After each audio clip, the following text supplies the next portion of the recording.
You just press play on the Last Breath Hunt Cast, home of the Huntroversy.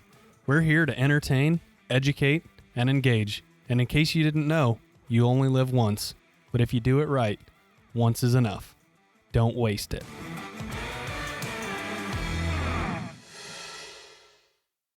Three, two, one, here we go. Welcome again to the Last Breath Hunt Cast. This is part one of a awesome series that I'm putting together. This is going to be a Kill More Coyotes series. So we've done these in the past similar to like this, but what I'm going to do different with these series of episodes is I'm getting different guys from different areas in the Midwest to talk about how they kill more coyotes. And these are all very good predator hunters, both coyotes especially, but also bobcats and foxes and other predators in which you hunt typically when you're calling predators. So I'm focusing mostly on coyotes. So if that's your bread and butter, your bailiwick, you're going to dig this. If you want to learn how to kill more, you're going to dig this. Also, as I bring in these guests and I interview them, I'm going to ask them the same series of questions talking about their gear, their strategies, and hunting scenarios so that between the three episodes, we can kind of compare similarities and differences and see, okay, well, it seems like these guys are all doing this, but a couple of guys are doing this versus that. Also, we're going to cover both daytime and nighttime hunting, but with the lure and the hubbub and really just the big spark and the thermal hunting side of things, I'm going to probably have more thermal questions when it comes to like the gear that they're using. And also, just as a side note, I think you're going to find out that a lot of the guys that I have on the podcast, a lot of these people that are really well known for killing a lot of coyotes, that are known for winning a lot of these coyote tournaments, are also hunting at night. So it's not thermal related. That's not it at all. I'm just saying that it's probably going to have some shifting towards their thermal gear because it just seems to be like, man, if you are into coyote hunting and you want to stack up the numbers, guys are taking out some really cool equipment and hunting with the thermal. So before we do that, this is part one of Kill More Coyotes. I am going to get on the phone Chris Kreiner. He is the owner of Third Shift Photography as well as Dust to Dawn Outdoors. He is an absolute coyote killing machine. He's from Michigan. But real quick, before I get him on the phone, we got to pay the bills. And this podcast is brought to you by Badlands Gear. They have launched some really awesome stuff. If you haven't seen their new apparel, accessories, and other things that they launched at the ATA show, you should check them out. Host of new backpacks, bino harnesses, new garments that have all dropped, and they even have more stuff in the Rolodex. Next is Tompkins Taxidermy. Man, those guys right now are working like dogs, cranking out deer heads. They have got the big racks stacked full and high. They've got some other really cool projects that they're working on and finishing up. But again, if you guys want just top tier taxidermy from some of the best people you ever meet, you need to check out Tompkins. Dark Night Outdoors, a newer sponsor of the show. Proud to be working with them. They are actually located in Milan, Illinois, but they're a national thermal distributor. So if you have any questions about thermal optics, whether it be scopes or scanners, call Jamie or Bill and they will help you. One of the best things about DNO, about Dark Night Outdoors, is that they take care of so much stuff for you. So if you do decide to jump into the thermal game, a lot of these manufacturers have great warranties, and having these guys there to help you with the warranty process is fantastic, as well as the ability to maybe trade or upgrade down the road. These guys will always take care of their customers. Lastly is Moultrie Mobile. They launched the brand new Edge camera as well as some really cool innovative feeding stations that are Wi-Fi adaptive. The new Edge Pro is really neat. I think if you guys are thinking about getting into this camera game, you're going to love the features that come with the new camera and the upgraded app combined. It's just a powerful tool to make sure that you maximize as much as you can out of that data plan.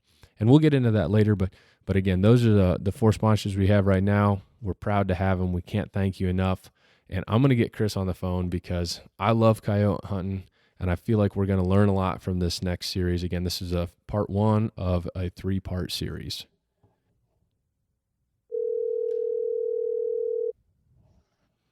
Hello, this is Chris. Chris, how we doing tonight? Good, Garrett. How about yourself? I'm doing great. Thanks for coming on again. I gave a brief introduction about who you are, what you do, but man, you throw a pretty big shadow. So go ahead and tell all the listeners who you are again. We've gained quite a few new ones, so we're excited to share your story about Chris Kreiner, Dusk to Dawn, Third Shift, the whole spiel, man. Well, hey, thanks again for inviting me to be on your show. It's always a pleasure to talk with you guys and give you updates about what's going on. Uh, well, once again, my name is Chris Kreiner, and I am located in mid Michigan. And I guess what you could say that I'm kind of known for locally in my home state of Michigan is coyote hunting.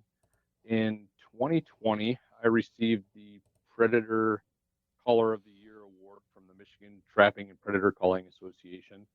So that was a huge step in actually completely blindsided me. I didn't even know I was up for nomination for that award. So it was a pretty special moment in my predator hunting career, and and that's what I primarily do. I'm a coyote hunter through and through, and that's what people locally know me most for. And so I'm part of a group called Dust to Dawn Outdoors, and it's a group of five guys, all buddies that are, within half an hour of me, that we all just like getting together and doing some coyote hunting. We don't typically do too many tournaments. We occasionally will get a hankering, like, hey, let's just go out and have a good time, see where we end up. And we never end up placing, but hey, it's about just going out and having a good time. And so it's always a good time with that group. And then what I might be known more for nationally is the photography side of things. That I've been doing photography for about 12 to 14 years, but it really took off when I started doing more of the nighttime, uh, you know, star landscape style photography, and then just kind of adapting from that and growing from there. And it's really opened up a lot of doors, I guess you could say, um, within the industry, primarily the firearms industry, to be able to provide photos for some of these manufacturers, some of the optic companies that are out there, and provide material for them to use either for social media content, and in some cases, advertisements in magazines, or I've even had, for example, Icotech Game Calls. I haven't seen their banner or their booth for SHOT Show this year, but the SHOT Show backdrop last year was one of my photos that they used at their booth. So it's stuff like that. It's just amazing where this has all taken me, and the growth that continues to happen with photography in general. Dude, I know, and I'm a hobbyist photographer as well, and it always feels good when you're not only your stuff is, people compensate you for it, but it's used, right? Like that's Oh, really what we absolutely. want. I mean, the compensation to me is kind of like I mean, it's great. It's everybody loves a little bit extra money in the bank, right? But just being able to know that you've reached that point where I wouldn't say I'm approached by a lot of companies saying, "Hey, I want you to be our product photographer. I want you to do that." But it's starting to transition into that, and it's starting to actually put money in the bank. So it's just like I said, the fact that it's gone from like a hobbyist type, do it for fun. Oh man, this is awesome. This photo made this advertisement, to continuing to grow to now companies are reaching out saying, hey, I got this rifle. I want you to take pictures for me. Here's what I'm looking for. And when it's all said and done, you go ahead and keep the rifle. Yeah. Um, Yeah. so, um, so you can work out those type of deals where it's on a product standpoint, or I'm in the process of working out deals where it's money in the bank and I just send the product back. Um, so it's pretty cool opportunity, and obviously I get opportunities to speak with people like in groups like yours, and share the the steps sometimes that it takes to get here.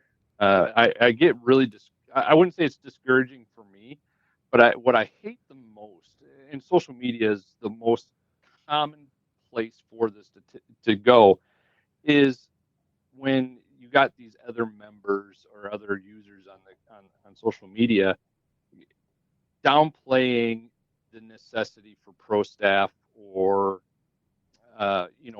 people trying to get into that position in the industry.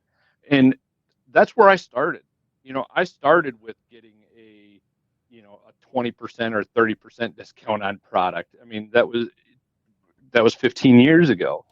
And then as you grow and you can continue to grow better, you start gaining that reputation with companies, you start gaining a portfolio, and then you start gaining references. You can use those companies that are willing to put your name out there for additional work.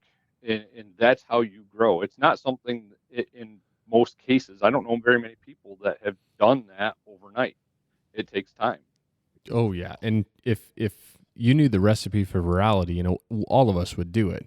It just takes hard work and more than anything, consistency.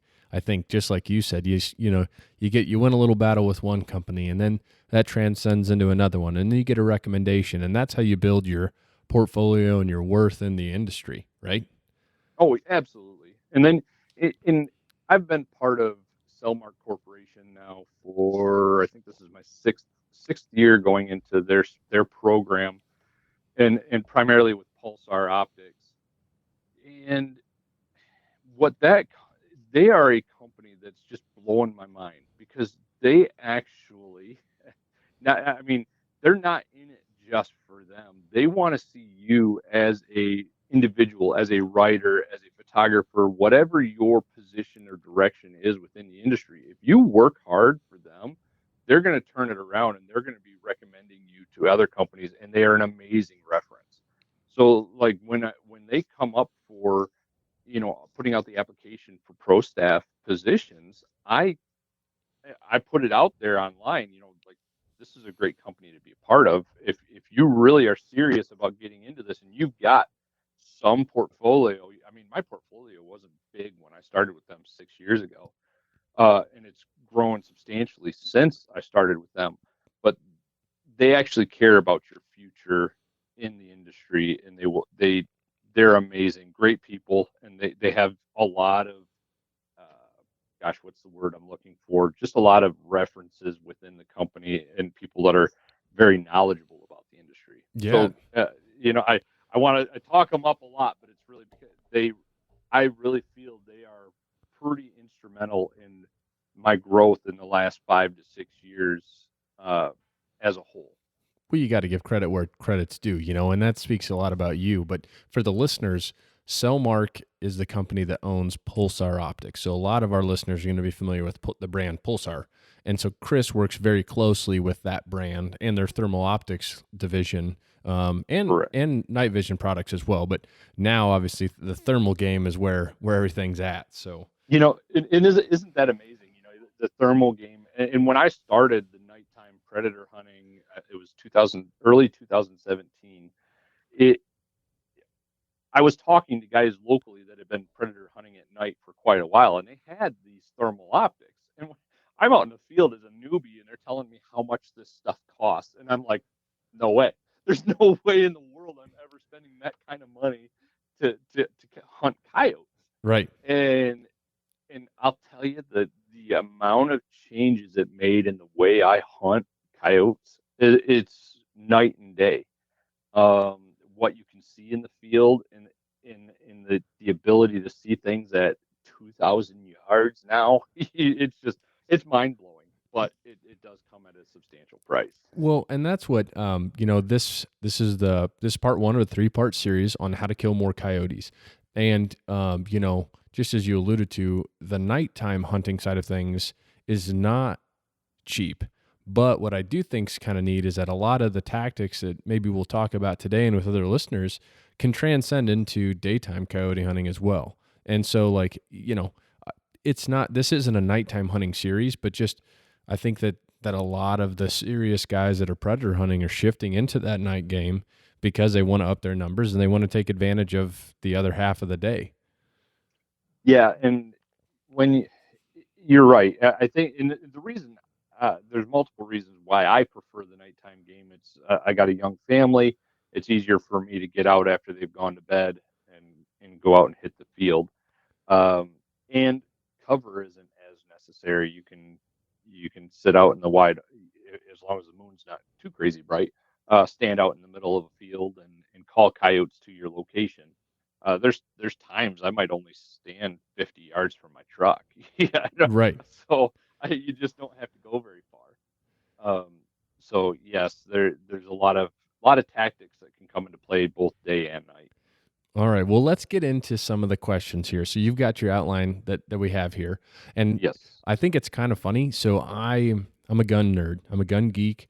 You know, I build my firearms, a lot of them, and I reload. And then I think it was less than a year ago, you changed over your primary weapon to your AR-10, and your Cerakote looks very similar to the coating job that I have on mine. And I was chuckling. I'm like, man, we must have similar taste, because I have it's a very, very similar, not the same. But it's close, right? That red Yep. with the dark gray. It just, dude, it's wicked, man. I dig it. So I absolutely love that rifle.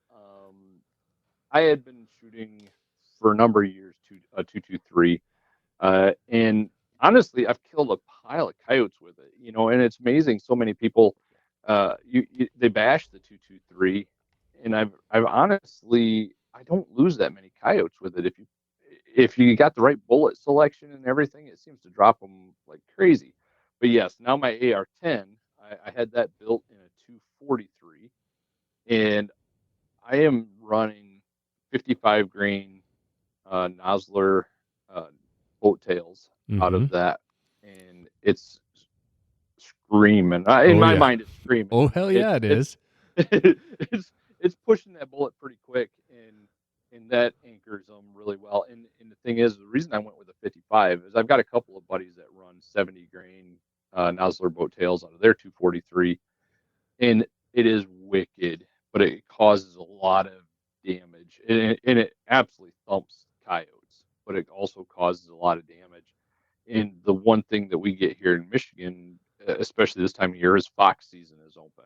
Yes. And I shot a gorgeous red fox a couple weeks ago with this 243, and there is a small entrance and a small exit, so it did not blow up. And I was really not certain what to expect when I walked up to that box, but with those 55s, it did not do any damage. So that one's going to the taxidermist. He's a beautiful fox. That's awesome. Um, I've got a fox that's been eluding me, and actually, I'll bow my head here. I'm gonna go ahead and try to trap him, because our first season is coming not really close here to an end, but I've tried calling him a couple times. I haven't seen him. Got him on trail camera, so this weekend I'm actually gonna put out 5 trap sets for him and see if I can catch him the old-fashioned way. nice. But Is it a gray fox or a red fox? it's a red fox. We don't have any grays here in Illinois, so most of ours Okay. are the reds. And from trail camera, if it's the male that I think it is, like similar probably the one you shot, just really nice furred up, gorgeous, no mange, and likewise to yours. If I do get lucky and I catch him or kill him, he'll be going to the taxidermist. They're pretty far and few here. Are they? Okay. And that's when the red fox around here, we've always had a decent population, but I think since we've started this nighttime coyote hunting, center fire at night in Michigan, I think knocking these coyotes down a little bit has increased their population substantially. I mean, we had one stand this summer where we had 5. They weren't pups, but they weren't adults either. They were young fox standing outside of the den, and then we had the 2 adults running into the call. Obviously, season was closed, so we were just watching them. But it's like, okay, there's 7 fox right here in this one field. So, That's awesome. um, and then gray fox, there's a few of them, but those are few and far between around here. I had a pair of them in my yard all summer. Every time I took out a woodchuck that was digging underneath the shed, I put it out and put the scouting camera on it. And the gray fox were here within 2-3 days, chewing on it and carrying it off. So pretty neat to see. All right. So you're running a 243, and that is an AR-10. What's the manufacturer of that gun again? I don't remember. So that one there was built by Black Boar Rifles. They're out of Texas. Yes. Yep. And he custom machines all of his stuff, so it's got his logo, embroidered, or I'm sorry, lasered into it. And he's actually, I had a funny request this last winter. I find it funny, but I'm also honored to be able to build it. Is I've been asked to build the Chris Kreiner Signature Series package, which is my entire setup. And he wanted my signature laser engraved into the upper of the rifle, and he wants my tripod, my collar, my optics, everything. So I sent him a quote, and I said, "This is what you got, buddy." And within a couple of days, he went ahead and he wired me the money to get the process going. So it's like, all right, here we go. Dude. So that was a pretty amazing call that I got when he made that order. Yeah. Heck. So what trigger are you running in that? That one there, I'm not actually, to be honest with you, I'm not sure which trigger he put in there. It's a 3.5 pound trigger. Nice. Pretty crisp.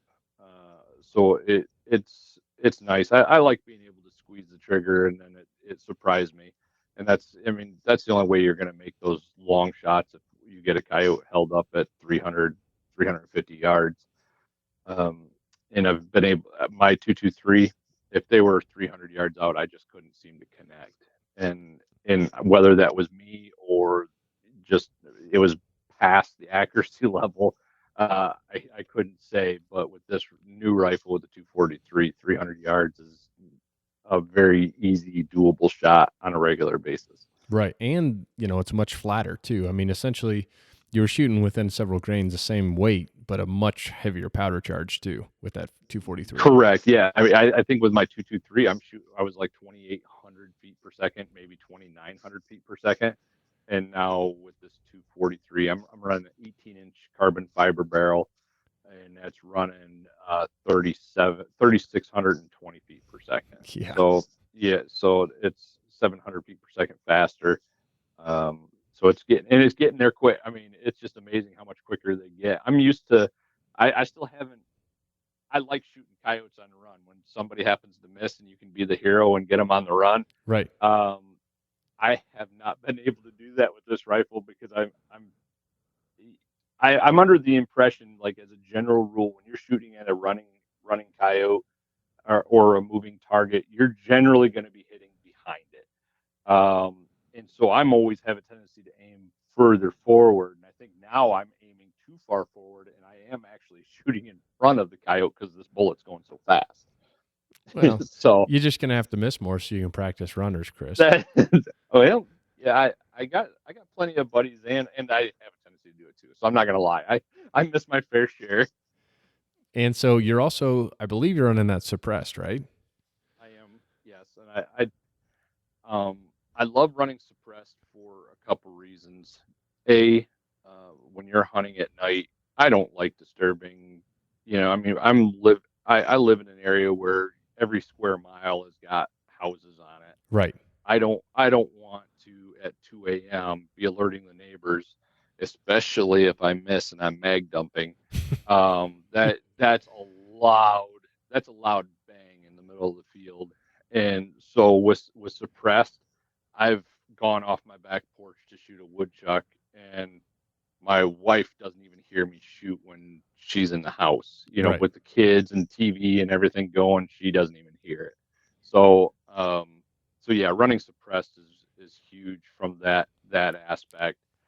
I've been able to kill multiple coyotes on a single stand, whether I'm suppressed or unsuppressed.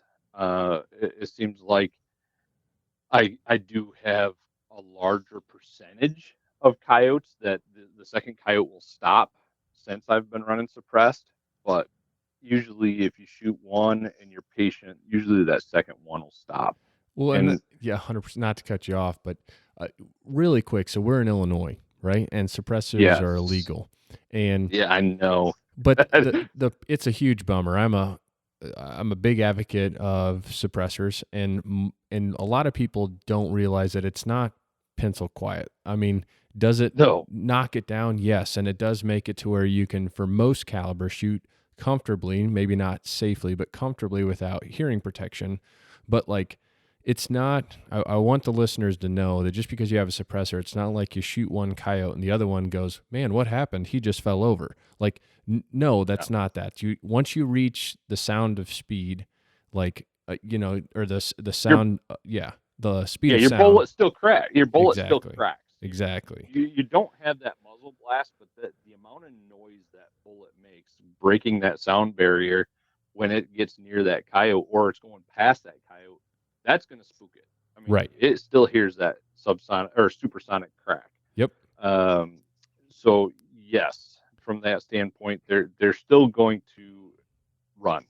Yep. As a general rule, 100%. it's just a matter of when they're running. So this is the way I look at it. When you shoot at a coyote and the second coyote takes off running, what I'm thinking is it's not hearing its buddy running behind him. Obviously, they have phenomenal hearing. So my thought process is you shoot that first coyote, you drop it in its tracks, and that second coyote goes running another 50 to 75 yards and it doesn't hear its buddy, it'll stop and it'll turn around. I mean, and it always looks back like, okay, where are you at? Right. And that's your opportunity to shoot second. And then to reiterate what you mentioned about suppressed, I've had this conversation with multiple people, is when you're running suppressed, it is not like the movies. And let's face it, a lot of our legislators aren't experienced. Nope. They're voting on stuff in the House and in the Senate with stuff that they are inexperienced about, and all they have to reference that inexperience to is movies. Correct. Well, in a movie, it's whisper quiet. You can. It's not going to wake a baby up, right. type deal, and that's unrealistic and not the true case, and that which is unfortunate that a lot of our government does not understand that aspect of our sport and what we do. I actually had a representative here in Michigan reach out to me asking me to take other representatives out coyote hunting because again, they're even at a state level, they're voting on things they really don't have any understanding. Severely undereducated, right?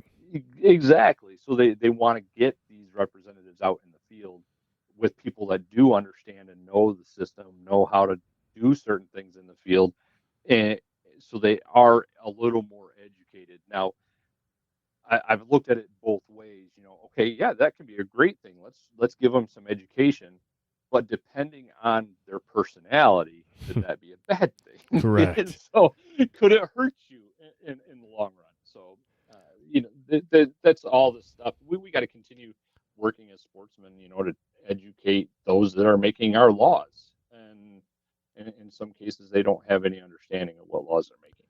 I agree. And so like the other thing for me, my number one reason for advocacy of shooting suppressed is not only me, but the buddies that I have hunting with me. Like, you're lucky, Chris, you again have a state where it's legal, but around here, if you got 2 or 3 guys and you're all on your tripods, and let's say somebody's running like you an AR-10 and they got a big 3-baffle break on the side of it. Well, you're going to catch that right on the side of and it like slaps you in the face, And I mean, oh man, and your ears ring for 2 more sets. Seriously, dude. And it's one of those things where you're damned if you do, you're damned if you don't. Cause if you put hearing protection on and they have the amplified, like you think you're whispering, but you're actually being way louder than you are, it just, I mean, suppressors, I think it shouldn't even be necessary to get the tax stamp. That's a whole nother podcast. I completely agree there. It's ass backwards to me. It's like, yes, I have the thing that's deadly, but I just want a little piece of metal on the end of it. But that takes further investigation, even though I have the thing that's deadly, right? Like, I don't, that's I mean, like you said, we could do another podcast all by itself regarding suppressors and the fact that I can buy a rifle over the counter, but I can't buy a suppressor over the counter makes absolutely no sense. Nope. Yeah, right. I agree. So, oh man, we could beat that. But yeah, you're right. I've got a handful of buddies that I go out with that are not suppressed yet. I mean, they're looking at starting that process, but it's downright painful anymore. I mean, I love going out in the fields with them, but when you got a coyote that takes off running and they Oh, start mag dumping oh, and you're just catching all of that, yeah. it's painful. Yes. Yes. So let's talk about your tripod setup because, I mean, this is another thing, both day and nighttime. Stability on your weapon is a big deal. So, what are you running for your tripod It and is head? huge. So I've actually been experimenting with a few different ones. I've been running a bullhead here recently, and I've been prior to that I was running a leveling head, and then prior to that I was running a ball head. And the one thing I am noticing, I love the ball head. It allows a lot of movement uh, of the firearm if you need to spin it around quick, or if you need a sharp angle down or a sharp angle up. It just offers a lot of movement. Whereas the leveling head doesn't allow as sharp of movement, but you get that rifle right down tight to the tripod platform itself, whereas a ball head brings it up, about 3-4 inches off the tripod platform. Right. And I just that bringing that down that 3 or 4 inches, just a whole different leveling playing field of stability. When again, if you're trying to make those long 300, 400-yard shots, you need to be able to get down on that rifle and lock it into place. And that's what the bullhead and the leveling head has allowed me to do, is lock it into place. And those crosshairs essentially just sit there and you can just squeeze the trigger. Nice. So that's been a huge change for me. I've always, like I said, I've always loved the ball head. I've used it for a lot of years, but being able to switch to that system that brings me right down to the close to the tripod legs, like the leveling head or the bull head, has made a huge difference. And it makes a lot of sense. And it's funny again. We'll touch about this in a little bit because we skipped one of the things I want to talk to you about. But technology, even as components as the ball head, has evolved, right? And it's gotten better and better Absolutely. and better. So now let's hit on.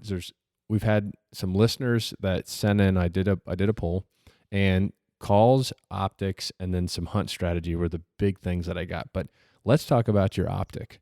Are you running? What are you running? Are you running a scanner? Like, give me your full rundown. So this last year, Pulsar came out with the Thermion LRF XP50 Pro. Darn name is 2 miles long, but what an amazing optic. They've really come a long way since I started running thermal optics. And so that is a thermal rifle scope, and it's got a laser rangefinder built into it. So that has really changed the game as far as it's much easier to identify. Obviously, when you're running thermal optics identification, you got to know if you're calling in that fox, if you're calling in a coyote, or you're calling in a domestic. I've called in neighbors' dogs on a handful of occasions, and I've called in lots of neighbors' cats. So you always want to make sure you're able to identify the animal before you're pulling that trigger. Absolutely. And then for my scanner, Pulsar, I want to say it was 2 years ago, came out with the Helion 2 XP50 Pro. So I ended up ordering up one of those this last summer and got one of those coming in. And just having that scanner and rifle scope combination, there's really nothing out in the fields that you can't see. If it's got a beating heart, you're going to see it. And I have people make fun of me all the time because I'll post a picture online of a mouse that's 150 yards behind my house or something like that as it's running through the corn stubble. It's amazing what thermal technology allows you to see in the dead of night. Absolutely. And there's a learning curve to it too. So I've been thermal hunting now for a couple of years, and it's really fun to take new people out, but like I said, there's a learning curve to it, especially like even with a new optic. But I'll have guys like, oh, something's over here, and I'll look over the scanner like, oh, that's a mouse, man. It just calmed down. And they're like, really? I'm like, yeah. And like I'm running 640 optics, they're pretty clear, but it's just funny. Or like when a coyote does come in, like, how far are they? How far are they? I'm like, well, it's like 80 yards, man. You better shoot it. That it's really hard to kind of judge distance if you're not used to it too. Well, whether you're running thermal optics or night you don't have a laser range finding, it does take a little bit of time in the field and just trial and error on how far an animal is. Right. Because some optics, they have, 1.5 base magnification, and other optics have 4x base magnification. And that makes a huge difference, and it's hard to tell how far that animal really is. I mean, on a 1.5, it might look like it's 200 yards out there, but it's actually only 60 yards out there. Right. And whereas on a 4x, it might look like it's only 200 yards out there, but it's 400 yards out there. Right. So, so there's a lot of learning, and that's where the laser rangefinder really does take that side of the learning curve out of it. You hit the button, it tells you exactly what the range is, and you know whether you got to wait a little bit longer or if at any moment he's within range, and if he stops, you take him. Yep. So now let's get on to the calls. I mean, what do you talked about IoTech. I think I said that correctly. Icotech. And then some, I mean, are you using anything else? Are you using any hand calls? For the most part, I'm what they call a button pusher. I do occasionally carry hand calls if I feel like throwing something else different out there at them. The pressure around my area is crazy high. I mean, there's a lot of people out there pushing buttons. And I have one spot where I've taken 9 coyotes out of this year within a half a mile area. Wow. And that particular spot, it just seemed like every time I drove up there, I would hear coyotes talking. So I'd pull out the collar, turn on a rabbit distress, and get the coyotes running in. So, but one particular night, I was riding with my buddy Justin, and I'm like, hey, man, I'm just going to pull over here. I'm going to use the reed howler, and I'm just going to let out a couple of howls and see what happens. And sure enough, a pair of coyotes howl, over 1,000 yards away. And I'm like, looky there, there's more out here. We'd already killed 7 at this point. And so I was just blown away that there was still coyotes showing up in that section. So we got all set up, and we tried some rabbit distress. We tried some of this. We tried some of that. And nothing would bring them coyotes that 1,000 yards. And they started walking away. But the one tried and true sound, and I don't know whether I should go into it quite yet, but if you've got coyotes that are being very, very difficult, I'll tell you that den raid from Tony Tebby is hard to beat. If you got some stubborn coyotes, it seems like that is one way to get them pulled out of whatever they're in and get them in your lap. We brought that pair of coyotes that ignored everything else. They ignored food. They ignored fights. They ignored pup distress. They ignored everything until I tossed on den raid, and it was like a light switch flipped. They were on the run, in a dead run, so they covered that 1,000 yards in about 2 minutes. Wow. And were I think they were about 60 yards. So you then. Yeah, they ran right at us. And I think they were 60 yards out. And of course, with thermal optics, you got what's called the nuke, right? Yep. So, yeah. It never fails, and I have mine so it automatically nukes because it just is what it is. And of course, I barked to stop both coyotes, and just as I'm waiting for Justin's gun to go off, mine nukes. His gun goes off, and I couldn't shoot because my coyote was not in the picture. It was nuking. So we did end up getting that coyote on the run. So we redeemed ourselves, but it was just amazing on how quickly you have control to not. Yeah. Their mentality completely changed when we tossed on that den raid, and they came running. Well, so that's what's interesting, Chris. I'm having some other guests on the series.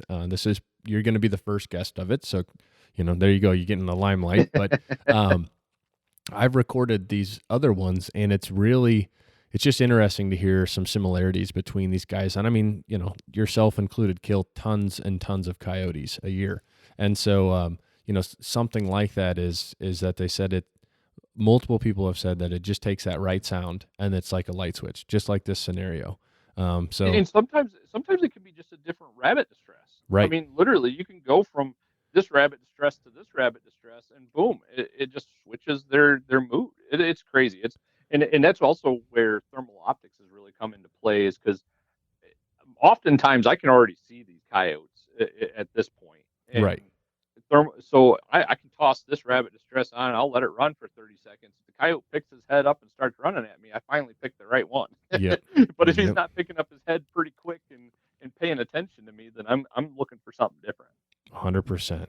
So we already touched on this, but you hunt primarily in Michigan, correct? And it's more southern Right. Michigan than northern? It's correct. Yeah, but it's pretty much a lot of wood lots and mostly farmland. So a lot of wide open fields, and I'm going into these sections of either there's some areas where it's like river bottoms or creek bottoms that hold a lot of animals. But there's also a lot of wood lots, and so that's a lot of wide open ground is what I typically hunt. And I Yep. have spent the last couple of years in Nebraska hunting, and that is all. I mean, it's hilly country, but it's all wide open land. Oh It yeah. makes you wonder where those coyotes are at, but oh boy, are they there! It's crazy when you get out into like those sand flats out in Nebraska. Once you hit about Ogallala or Broken Bow and you get in that western part, it's amazing how much can hide in what appears to be flat ground.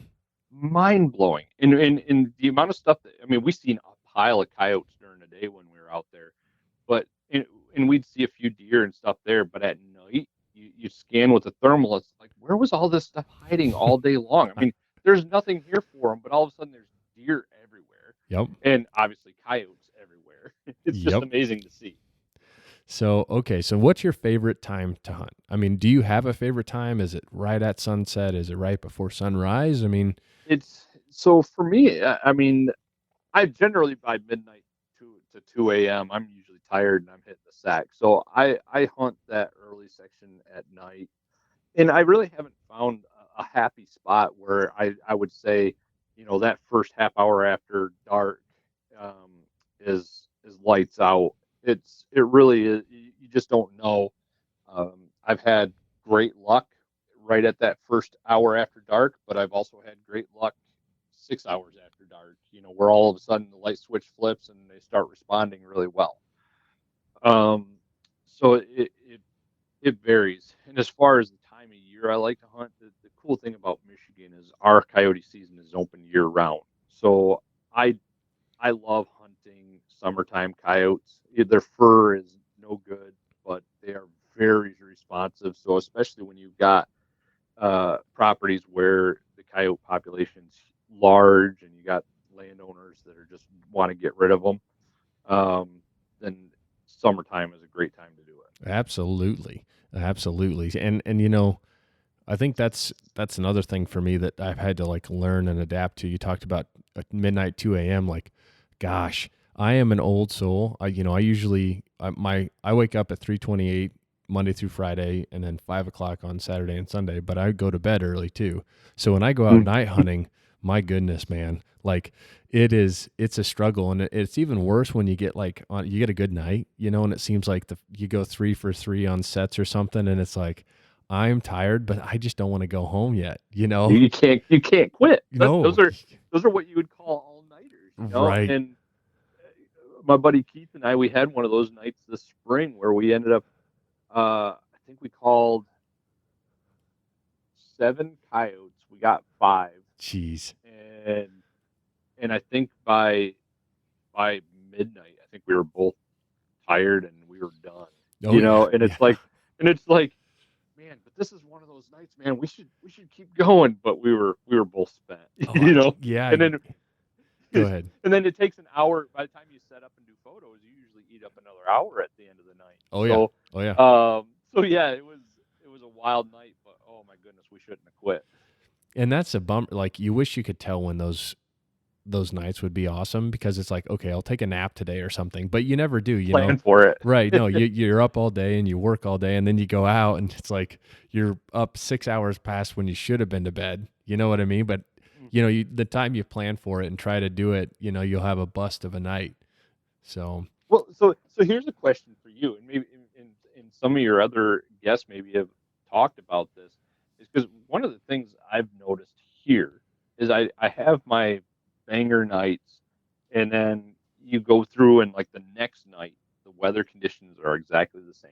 And I maybe even covered this during the last time we had spoke, but conditions will be exactly the same the second night. So you're like, all right, tonight was banger. Tomorrow night's got to be, right? And then the next night, not a soul, not a peep, no vocals, no sightings, nothing. And so I was talking with JD Pyatt from Icotech, and we were trying to. I was asking him what his thoughts were in regards to that, and he thinks it has more to do with the moon phase.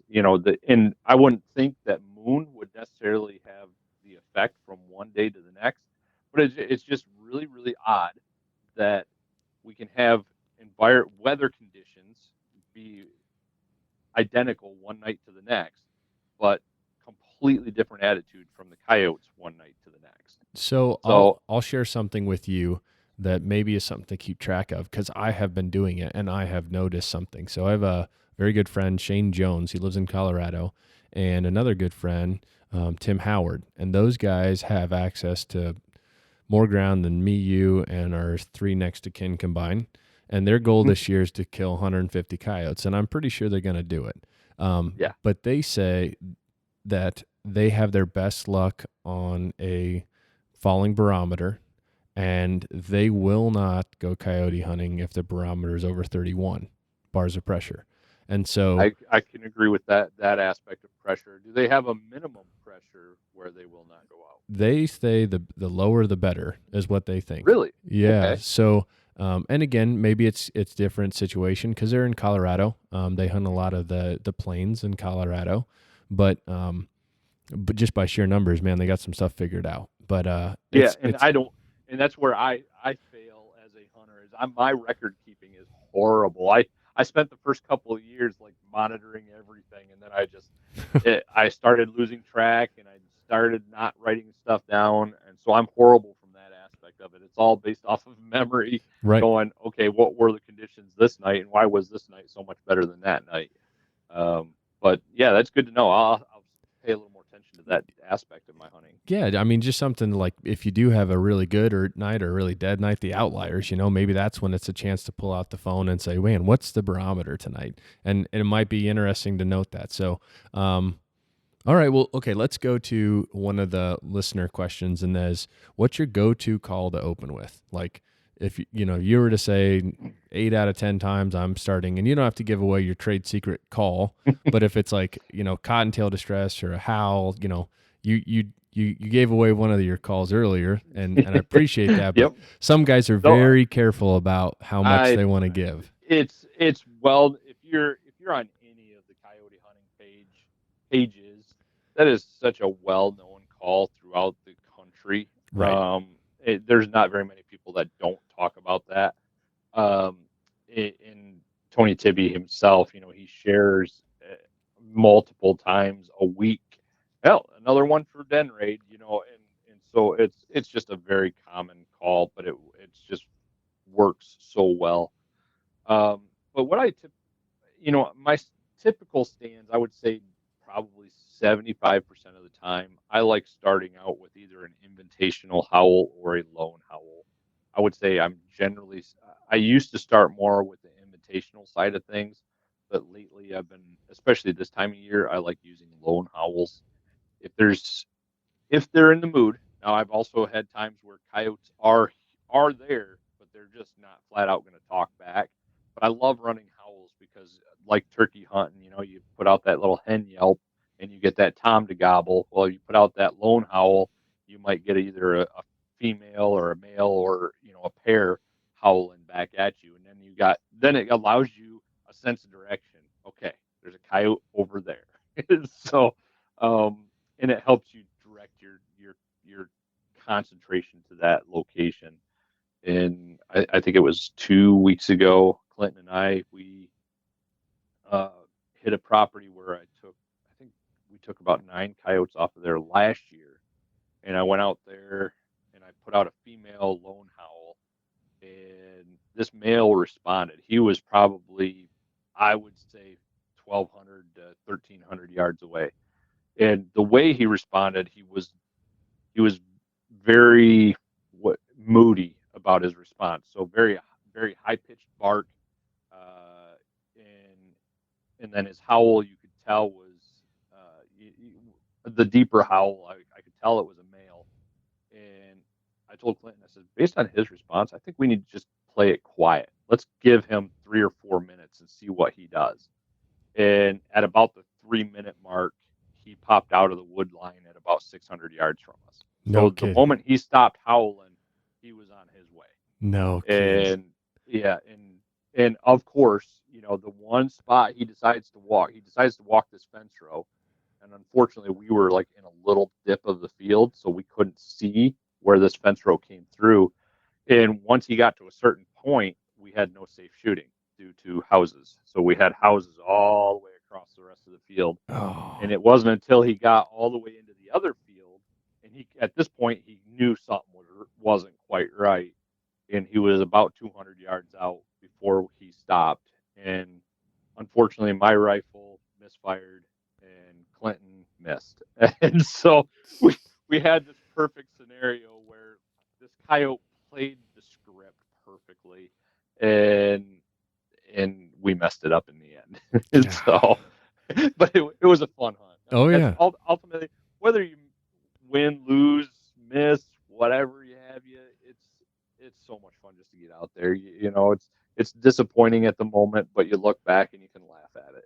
Yeah. So let's get into some scenario questions. These are a combination of questions that I've had happen that have frustrated me, and then again some listeners and some fans that have sent in. So here's one kind of similar to what you just said.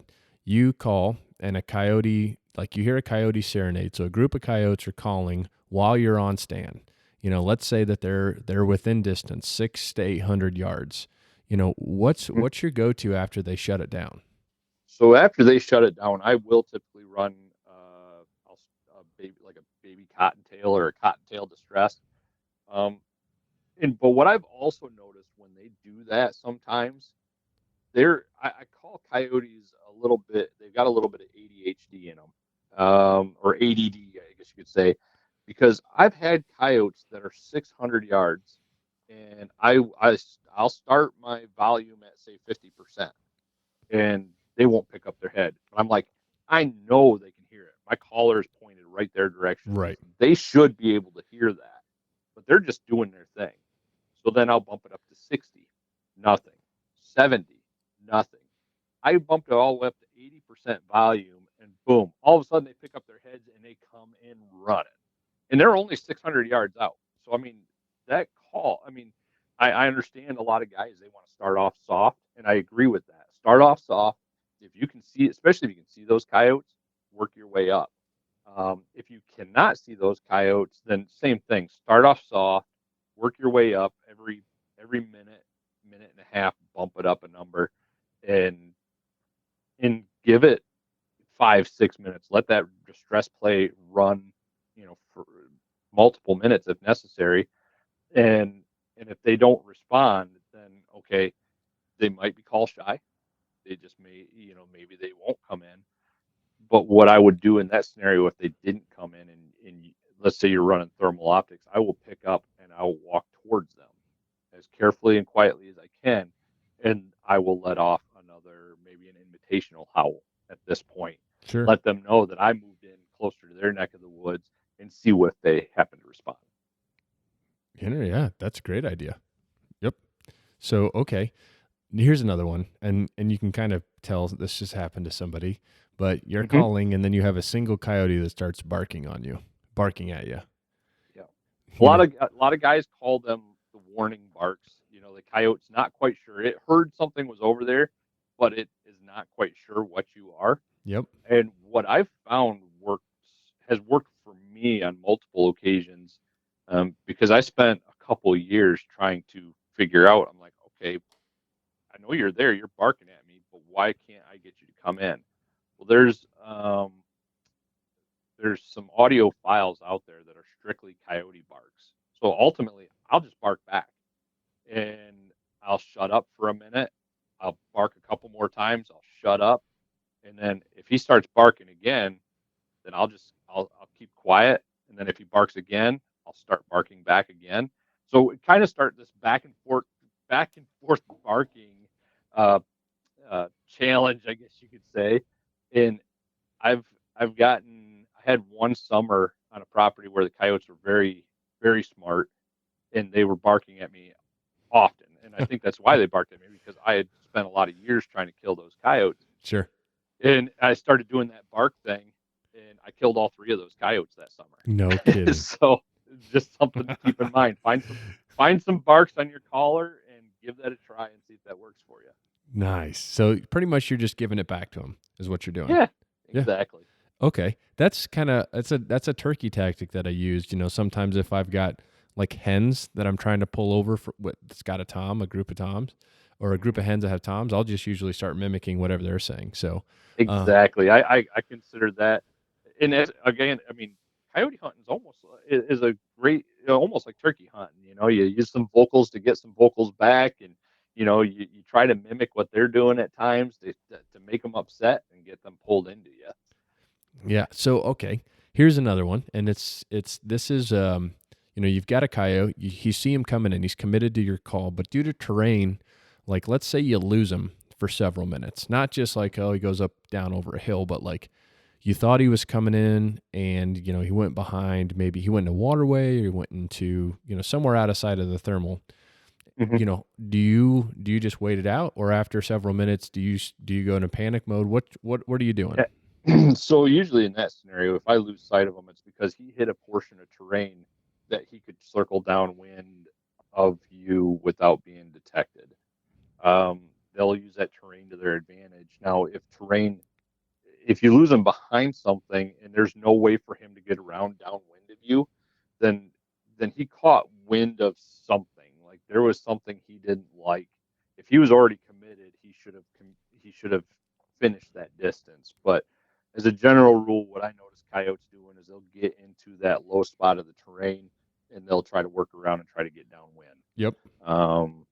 So I would say in that scenario, if I pace his attitude in his movement. I mean, if he's coming and he's going quick, and he should clear that obstacle in 30 seconds or less, and he doesn't, then he's caught wind onto something, or he's the wind swirled and he caught you. I mean, if he's committed, he's going to commit all the way, and you should be able to see him. But if you're waiting any particular amount of time and he doesn't pop back out, there's a good chance he's gone. Yep, lick your wounds and head out of there, right? I would agree, and move on to your next stand. Okay, here's this is one that that's my personal question. So this happened to me twice this year, and you have a coyote and they're coming in. Doesn't matter, like hyper aggressive or just like on kind of like their normal brisk trot. But then the coyotes are alerted or kind of bumped, so to speak, by an outside source. Say there's a nearby road and a car goes by, or one of them that had me as I had deer blowing behind me, just carrying on a huge fit, and that boogered these coyotes up. What? Do you have any plays in your playbook that you would run there? Well, I think from a traffic standpoint, that is something that coyotes are usually pretty aware of. And then the same thing with deer blowing. The coyotes hear that sound quite often. So it kind of depends on how, I guess, the scenario. But I would like to think that after the deer blows and gets out of there, after the farmer is done doing his thing, whether it be 5 minutes, 10 minutes, he goes back in the house. I do feel if you give it that little bit of extra time, and then you start off with another light invitational howl or something along those lines, that they're likely still not going to be very far. If they and then give it maybe some rabbit distress along shortly after, and just see if they would come back out. But I've had it hit and miss, because I've also had lots of times where I pull into a field to coyote hunt, and this will go into kind of my strategies. The moment I step out of that truck, I've already got the thermal scanner in my hand and I'm checking the field. Right. I've shot coyotes 50 yards from my truck because they'd seen me pull in and they just sat there. They weren't sure what I was, or what I was doing. So I think, as a general rule, traffic and vehicles don't completely alarm them. It's the extra noise. I believe that our footsteps, the way we walk, our cadence is very particular to us. So we don't sound like a deer when we're walking through a field. We don't sound like a raccoon scurrying through the brush. I mean, we have our own sound, and I think coyotes hear that, and that's going to be more alarming than anything else. Sure. All right. So let's get into like must-have equipment here. So what are some things that you're not leaving the house without? And barring, you don't have to say like your gun and your collar, like some secondary, tertiary things that maybe, must-haves that you just, dude, I'm not hunting without it. Pretty much. I always carry extra batteries, even though I rarely ever need them. But it does seem like it it really ruins the night when all of a sudden let's just say your collar battery runs dead and you don't have a backup with you.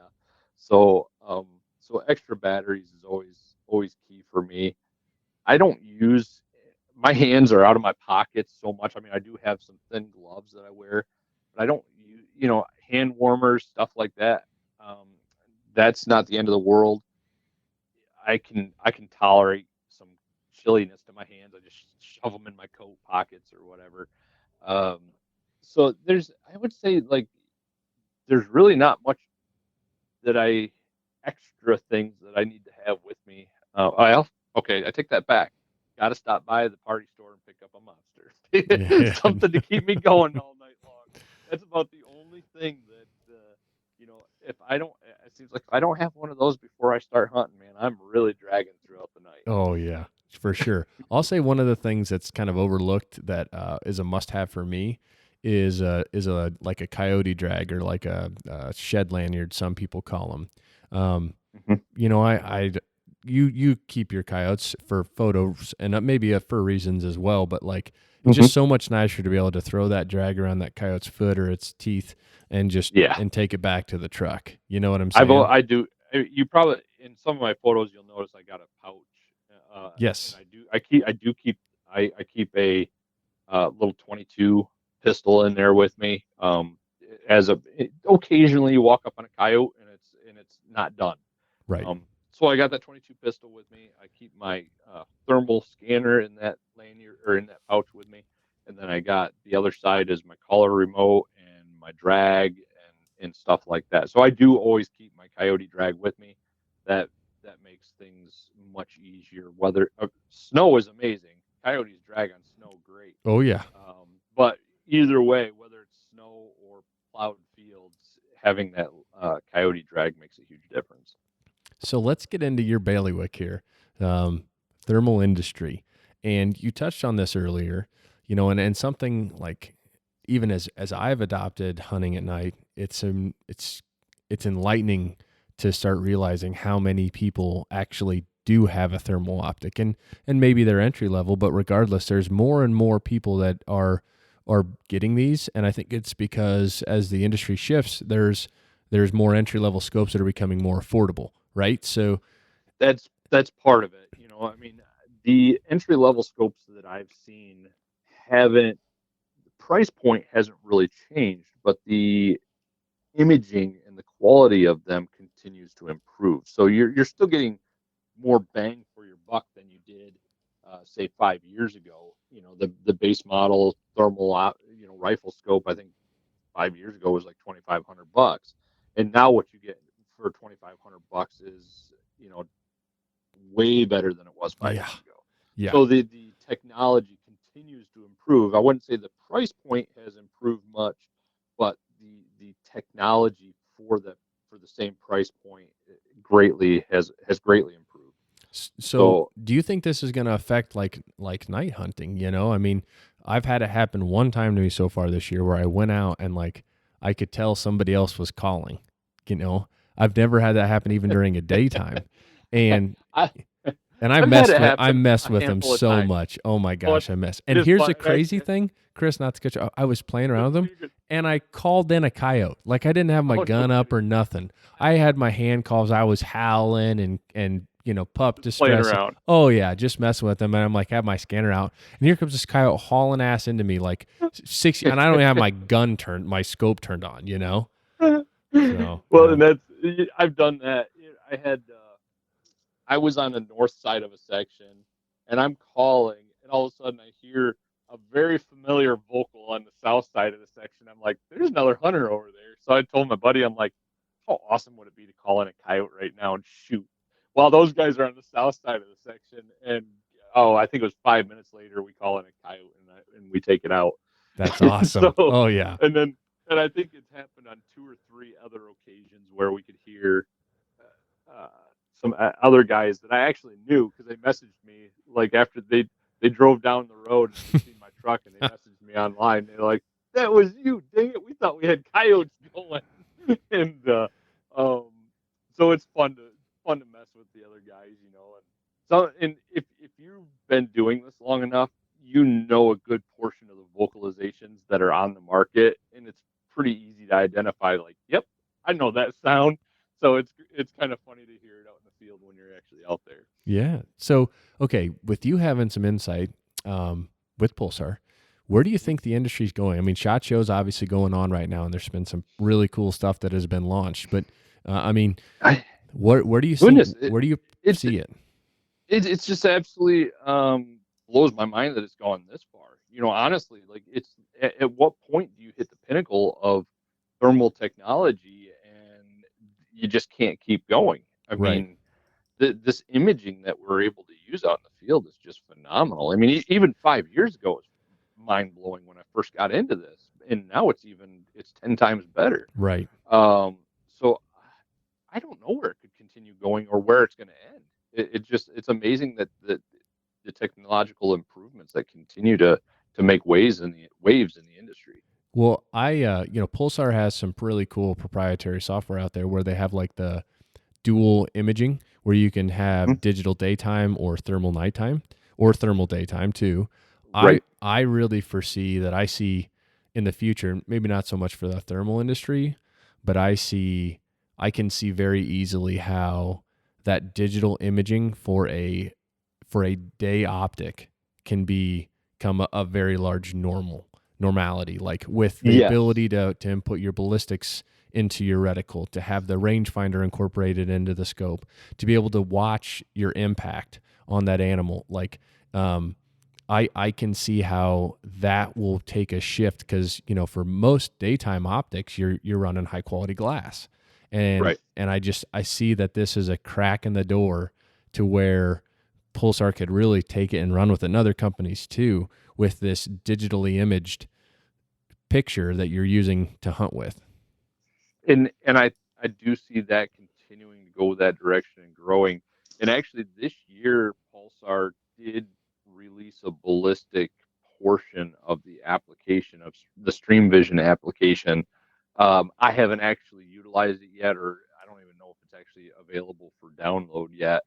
But I'm very interested in that aspect and in seeing how it works and how it can be utilized in the field. Obviously, when you got a coyote running in, time is of the essence. So you don't have a lot of time to look at your ballistics and go, okay, this coyote's running away. It's 600 yards. Oh, nope, it's 650. You know, and then you don't have time to, continue making adjustments. So I'm interested to see what that app is going to be all about. Me too. So last one here then. Do you think that there'll be a time where like thermal hunting is just if you're a predator hunter, you have a thermal? I think we're darn near there. I mean, I know there's a lot of guys that daytime hunt, and let's face it, there's a lot of states that don't allow nighttime hunting yet. But those regulations, and there's more and more states every year that are changing their tune regarding that. I mean, Michigan's 6 years, 7 years in now, and it's made great changes to the predator world here in Michigan. So I think we're going to see more of that available throughout the country, and I think it is going to be the norm, at least in my mind, because I mean I've got a young family yet, and like I said, nighttime is easier for me to get out than during the day, and I don't Sure. think I think that's kind of families in general. Um, Men have a harder time getting out during the day. You got to take care of the family, and so nighttime is the best time. Yeah, it really takes play to the pun, that saying the moonlight passion your moonlight hobby. I mean, it plays pretty well into this. It's perfect. Honestly, like this was one of those sports and hobbies that played in perfect to my role. I mean, I was when it first was available. I mean, my oldest at the time was 2 years old, and my youngest was just born. And so when this first started, I mean, me taking off during the day was to hunt was next to non-existent, even for deer season. So when this nighttime hunting became available, it was like easy peasy, Yeah. you know, Yeah. no questions about it. So yeah, I think it's as in this. Let's face it, this industry has grown. I mean, every single year it's like, okay, this is growing pretty good this year, and then the next year it's like, boom, another influx of new people getting into it, and then this year again, boom, another influx. I mean, granted, there's some people they lose interest, they're not as successful, and they just find that they can't stay up that late at night, and it's not as easy for them, so they sell out their gear. But for every one person that seems to be getting out of it, there's six others getting into it. Right. And so I was talking with a buddy of mine, I asked him the same question, and he's like, when we were in high school, he's like, nobody had electronic calls, only the big shots did, and that was even when they had cords on them. And now that was my first caller. Yeah. That was a freaking Johnny Stewart with a 25-foot cord, Yep. or 50-foot cord. I can't even remember now. Yep. And now, cassette tapes. everybody's got a collar, an e-collar. You know what I mean? It's become the norm. And so I think, just like you alluded to, that it kind of will be, especially for the guys that coyote hunt more than just a handful times a year. It's going to be honestly, I know some guys that only get out a handful of times a year and they're still running thermal. It's like it's a huge investment. Oh, but yeah. But it does. I do feel it increases your success rate.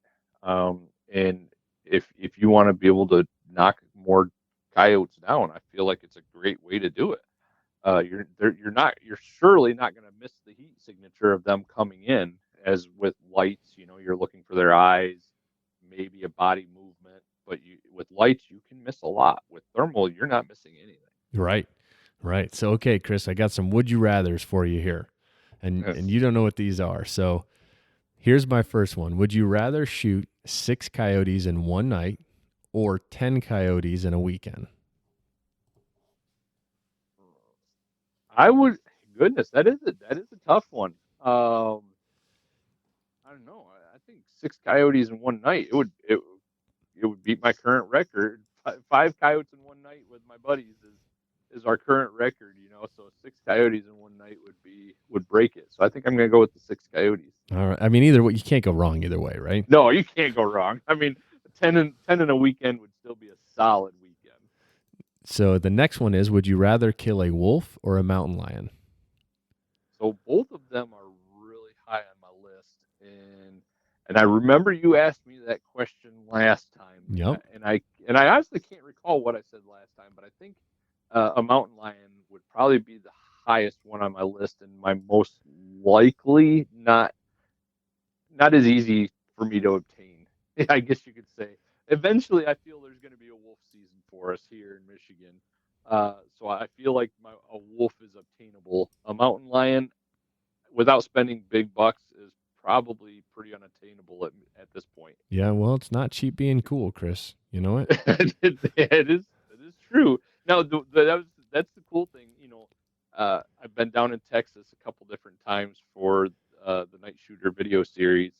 And down in Texas, you can legally shoot mountain lions.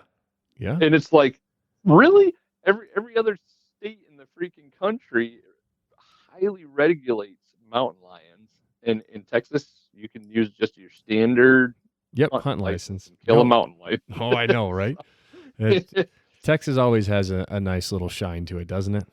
Oh, goodness. The stuff you can do in Texas that we can't do up here in Michigan, and I don't want to talk badly about Illinois, but Illinois does.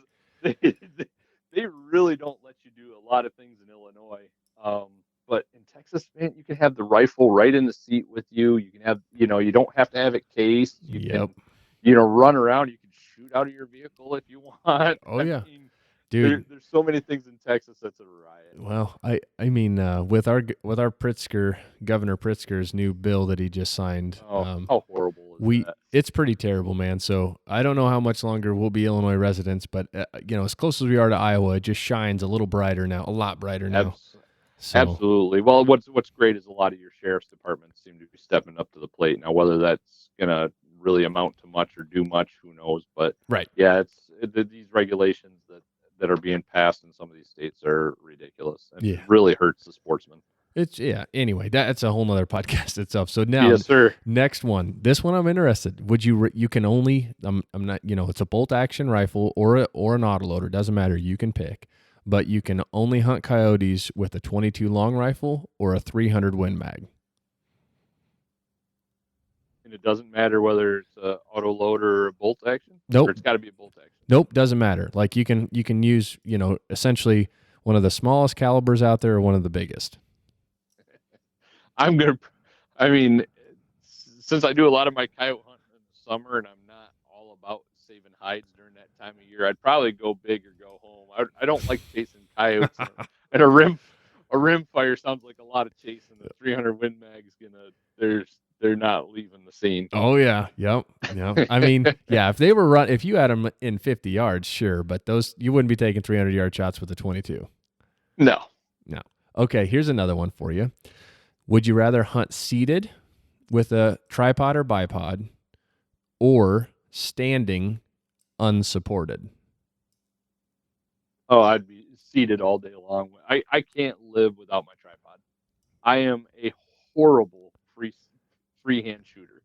I will not fight that one at all. I mean, that darn coyote could be 25 yards away and I'd still miss it if I was freehand shooting. So that's interesting. The tripod's my life. Some guys really don't they preach about how much they like night hunting because they can stand, and just standing that little bit really gives you an edge on elevation. Because I don't need to tell you, if you take the spots you usually hunt and if you stand versus taking a knee, what you can see changes a lot. It changes a lot. So yeah, and that is true, and that's why as a general rule, I do stand in the middle of the fields. But yep. When given that option, if I've got to be supported or unsupported with my rifle, I'll choose supported, because that's it. I've missed some coyotes even supported that I shouldn't have missed, and if I'm unsupported, I know I'm missing. I almost bet I'll miss all the coyotes. I might get lucky, but I am a horrible freehand shooter, and I'm not going to lie about that. Well, all right. So here's your last one then, Chris. This is an easier one. You're hunting coyotes, but you can only use distress calls, or you can only use vocals? Vocals.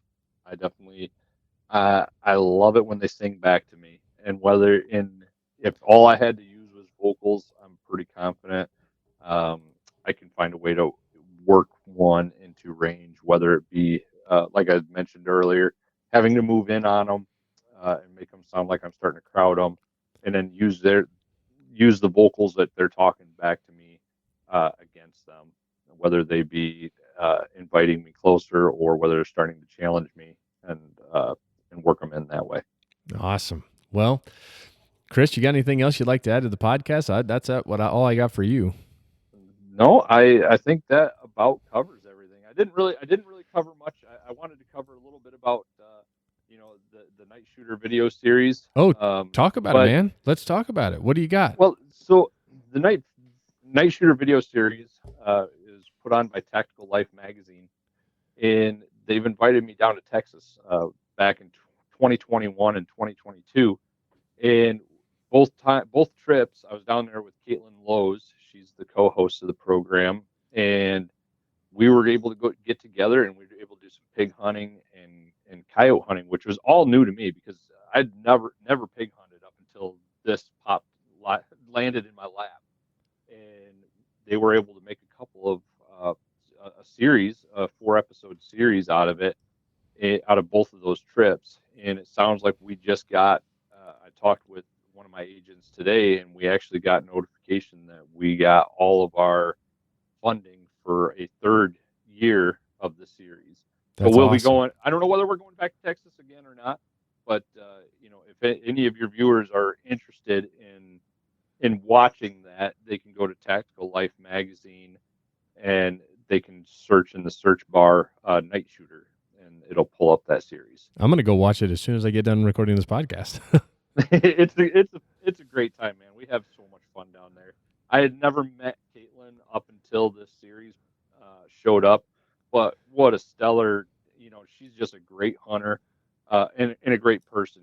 Just her and I communicate really well when we're in the field, and we just have a blast. It's so much fun. That's awesome. So, Tactical Life magazine, that's where you find it, correct? You can do a Google search for Tactical Life, and it should pop up their website, and then you can search in Tactical Life's search bar for Night Shooter. Awesome. Well, consider it on the Rolodex for me. It's going to be good, in the man. playlist. So I appreciate it. No, and go ahead. What that also opened up the door to me is they asked me my trips to Nebraska were so I could meet some of these like CZ USA, their oh gosh, what's their program manager, the VP of marketing. I met him out there a couple of different times, and they had me write articles. So I'm also, on top of the photography side of things, I'm starting to become established as a writer. I'm not a well-established writer yet, but getting into that. And so my second article just came out in this month's the January-February issue of Tactical Life magazine. That's awesome, dude. Well, that's a big accomplishment. I would be super proud of that if I were you. It's been a phenomenal roller coaster ride, man. I'm proud of how far things have gotten in really in a short amount of time. It just one thing after another, boom, boom, boom. And as I talked previously in the start of all this, is the people getting to know people and them starting to see who you are. And social, as much as social media has a lot of downs, it has a lot of positives too. Because there's people out there, they are watching, they are seeing who is working hard. And I've got Dan Flavin, he's with Athlon Outdoors, and Athlon Outdoors owns all of these, the Tactical Life magazine, Ballistic magazine, all these magazine companies. And so Dan Flavin is one of their sales team, and he friend requested me, I think, 4 years ago on Facebook. And he's not on Facebook anymore, but it was enough time for him to see what I was all about. And then when I got involved with Cellmark, that piqued his interest even more. And out of the blue, he messaged me, and we just started chatting. Awesome. And things exploded to what they are today. It's been an awesome ride, man. And guys like you, bringing me on board to talk about my hunting, my photos, and the life in the outdoor industry is a huge plus too. I appreciate your time in inviting me along. No, heck no, man. I'm glad we got to talk to you again. Maybe one of these days maybe you'll have to pull you away from Michigan to come down here and teach me a thing or two on killing song dogs. But the bummer, you know what? You guys in Illinois have have a good population down there. Is the Legend part of your podcast? He is not this year. Okay. No. All right. Yeah, he kills a pile of coyotes, man. He does. And he refers to be called the Legend. His name's Ozzie Clements, and no, he's about 3 or 4 hours south of me. And gosh, I tell you what, they are hard on him. I'll ask you this final question, Chris. Do you think there's an opportunity that with increased thermal industry that you could essentially really affect the coyote population, like hunt them out? I think before you get to that level, I feel, because let's face it, it gets pretty discouraging. And I mean, I do have times in nights and weeks where I'll go several sets without calling in a coyote, and you'll get somebody that's not patient, that likes that instant gratification, and they're going to sell out, and they're going to move on and get out of the sport. So I think the moment the coyote population starts taking a hit to where guys aren't killing every week and they're maybe only killing once a month, they're going to say, you know what, this just isn't for me anymore. I don't have this kind of time. I'm out. And I think we're going to see that before we essentially hunt them out. Could you hunt them out? I think you could really put a good hurting on them, because because this type of technology, you know, wasn't available back in the day when, you know, they were essentially hunted out at one point. So I think that if guys stayed into the sport long enough, you could cause a huge population reduction, but they do rebound really, really quick. So I think guys will get out of the sport before we hit that point. So that was a long answer. No, that's a good answer. That's you know, and that's a good way to think of it too. Before we kind of get there, that like you said, the guys they'll move on. They'll just get discouraged, you know. Right. And they'll and let's face it, as we grow, I mean, I'm 43 now, you know, and as we grow and become more entrenched in our careers and stuff like that, priorities in life change. And whether it be you start having a family and no longer have the time or the funds to be able to put into this hobby, you know, things change. So I think, and then you add that discouragement of lack of success. I think that the number of hunters in the sport will just die out. Well, hopefully we don't hunt them out and we can chase coyotes until. I love chasing coyotes, man. So yeah I agree. Well, Chris, I'm going to close this one out because I've got to go get on Tactical Life Magazine and watch you go hunting. Sounds good. And then again, if anybody wants to find Chris one last time, where can they find you social media wise? So you can look me up on Facebook, Chris Kreiner, and obviously if you look at my profile's not private, so you can look it over, and if you see dead coyotes, you found the right guy. And I'm also on Instagram at C Kreiner Media, and also you can search for us at Dusk to Dawn Outdoors and find us there. Perfect. Well, Chris, again, thank you for your time. Have a great evening, and I'm sure I'll talk to you pretty soon. Thank you. Sounds great. See you, buddy. Take care. Bye.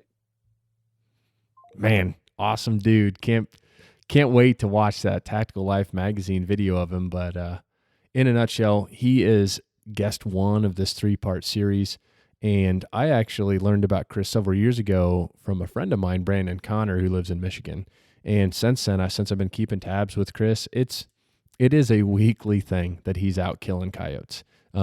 He kills a ton of them. He does a great job of getting, like you talked about, you heard him throw a host of names out where he's taking other people out and getting them involved in the sport.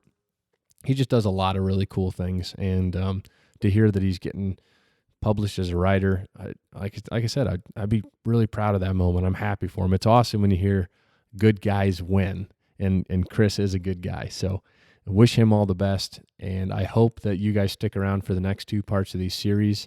We've got some awesome guests, and we have some pretty interesting answers to these questions, and also some little tips and tricks and tidbits that each member of this series kind of shares with us. So again, Chris, thanks for coming on. If you're going to re-listen to this podcast, and any of the new listeners, thank you for listening. Part 2 and part 3 will be released after this, and we'll catch you on the next one. Don't waste it.